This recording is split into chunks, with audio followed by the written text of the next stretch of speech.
வணக்கம். நெல்லை இளைஞர் கவின் ஆணவ படுகொலை செய்யப்பட்ட வழக்கு தற்பொழுது சிபிசிஐடிக்கு மாற்றி காவல்துறை உத்தரவு பிறப்பித்திருக்கிறது.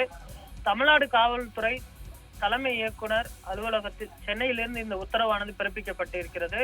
தூத்துக்குடி மாவட்டத்தை சேர்ந்த திரு கவின் கவேஷ் அவர்கள் பார்த்தோமெனால் ஆணவ படுகொலை செய்யப்பட்டார். இது தொடர்பாக இறந்த கவின் செல்வ கணேசின் தாயார் கொடுத்த புகார் மனு மீது பாளையங்கோட்டை காவல் நிலைய பார்த்தோமெனால் தாழ்த்தப்பட்டோர் மற்றும் பழங்குடியினர் வன்கொடுமை தடுப்பு சட்டத்தின் கீழ் குற்றம் சாட்டப்பட்ட சுர்ஜித், அவரது தந்தை சரவணன் மற்றும் தாயார் கிருஷ்ணகுமாரி ஆகியோர் மீது முதல் தகவல் அறிக்கை பதிவு செய்யப்பட்டுள்ளது.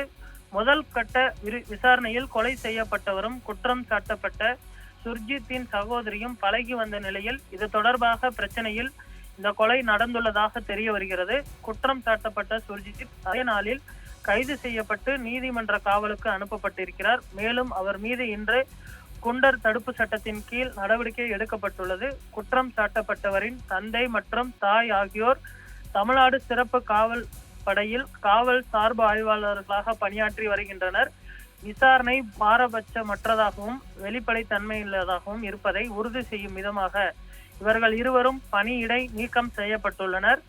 இவ்வழக்கின் தன்மை மற்றும் முக்கியத்துவத்தை கருத்தில் கொண்டும் சுதந்திரமான, நியாயமான, பாரபட்சமற்ற விசாரணையை உறுதி செய்வதற்காகவும் இந்த வழக்கு சிபிசிஐடிக்கு மாற்றப்பட்டிருப்பதாக காவல்துறை தரப்பில் தெரிவிக்கப்பட்டிருக்கிறது.